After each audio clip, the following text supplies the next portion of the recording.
Hello everyone, welcome to my channel. আমি ঋত্বিকা। আগের দিনের ব্লগটা যদি তোমরা না দেখে থাকো তাহলে এখনই গিয়ে দেখে আসো, না হলে কিন্তু কিছুই বুঝতে পারবে না। তাও আরেকবার তোমাদের সুবিধার্থে বলে দিই, আজকে আমার মামার বাড়িতে পুজো রয়েছে, যে কারণে এত সকাল সকাল ঘুম থেকে উঠেছি। কাল রাতে 1টার দিকে ঘুমিয়ে সকাল 6টার দিকে ঘুম থেকে ওঠাটা আমার জন্য একটুখানি টাফ ছিল, কারণ আমি কোনোদিনই এত সকালে উঠি না। সেই সরস্বতী পুজোর দিনে উঠেছিলাম, আর আজকে যেহেতু মামার বাড়িতে পুজো, কোনো কাজ রয়েছে, সে কারণেই আবার উঠেছি। এখন যাচ্ছি আমরা বাড়িতে টোটো আনতে। পয় এখন টোটো চালাচ্ছে, টোটো চালাচ্ছে। একটু মুখটা দেখা অল্প। এটা ছিল বানগড়ের ওইদিকে, এই জায়গাটার নাম কিন্তু পাটগোলা। আর এখানে আমরা নিতে এসেছিলাম ফুল। এখানে একটা জবা ফুলের গাছ রয়েছে যেখানে প্রচুর ফুল ছিল, আর সেখানে আমরা ফুল তুলতেও পারতাম না তাদের পারমিশন ছাড়া, কিন্তু একটা লোক ছিল ফুল তুলছিল আর কি, কিন্তু সে আমাদেরকে ওই গোনা 5-6টা ফুল দিয়েছে, তার বেশি আর ফুল দেয়নি। আর এটা ছিল বজরংবলির মন্দির। সচরাচর আমরা কেউই জানি না, কারণ এন্ট্রি কারোরই নেই বাইরের লোকের। চোর চুরি করতে উঠেছে, চোর চোর চোর। আসলে আমরা ফুল চুরি করতে উঠেছিলাম। হ্যাঁ, ফুলই নিতে গেছিলাম। বাড়ির লোক কেউই ছিল না। ভাই প্রাচীরটাকে টপকে নিয়ে ভেতর থেকে ফুল পেড়ে আবার বাইরে আসে, সেটাই ক্যাপচার করেছিলাম। আর এই সকালের দৃশ্যটাকে না দেখালে মিস করে যেতে তোমরা সবাই, সাথে আমিও। এত সুন্দর লাগছিল রাস্তাটা। আশা করি যারা মর্নিং ওয়াক করো তাহলে সবাই জানো শিববাড়ির ওই রাস্তাটা কত ভালো লাগে সকালে।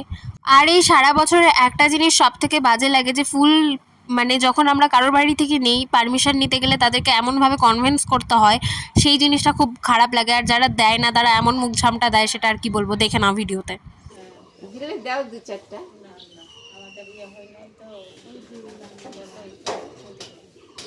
কত ফুল ছিল, অনেক ফুল ছিল, অনেক ফুল ছিল। চলো। তারপরে কি আমরা মন খারাপ করে আবার বেরিয়ে যাই, কারণ ওই বাড়িটাতে অনেক ফুল ছিল, ওরা একটা ফুলও দিল না আমাদেরকে। গাছ সবেদা অনেকগুলো করা আছে, খুব মিষ্টি দেখি। সবেদা গাছ পেকেছে কিনা। 2000 years later. কিছুক্ষণ পরে এসে দেখি এদিকে কিন্তু ভোগ রান্নার জন্য সবকিছু তৈরি করা হচ্ছিল, জোগাড় যন্ত্র কিন্তু এদিকে ফুলফিল ভাবে রেডি হচ্ছিল।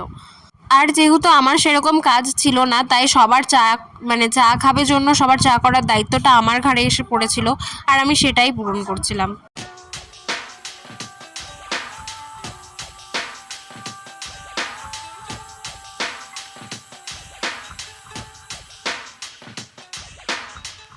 ভালো করছিল পুজোর জোগাড়, আর ঠাকুরমশাই কিন্তু চলেও এসেছিল। কিছুক্ষণ বসে থাকার পরে আমি স্নান করে চলে আসি। এসে নিয়ে চণ্ডী পুজো যেহেতু হবে, সে কারণে আমিও একটুখানি হেল্প করে দিচ্ছিলাম।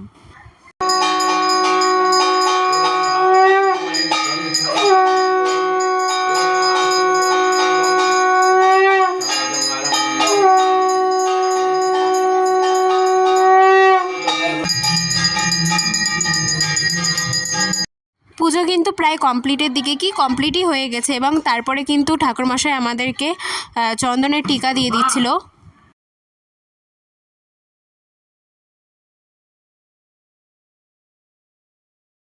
কিছুক্ষণ ফাঁকা সময়ের মাঝখানে আমি আর বোনও মিলে দুজনে মিলে ওই ডিজাইনটাকে করি, মানে আলপনা দিয়েছিলাম ফেব্রিক দিয়ে।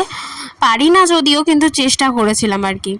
এইদিকে হচ্ছিল পুজোর জোগাড়, কারণ রাত্রে হবে পুজো। প্রথম প্রহরে কিন্তু পুজো করছে প্রথমেই লাল মামা, মানে আমার বড় মামা। তারপরে আমি থালা সাজিয়ে দিয়ে আমিও নিজে পুজো করে নিই।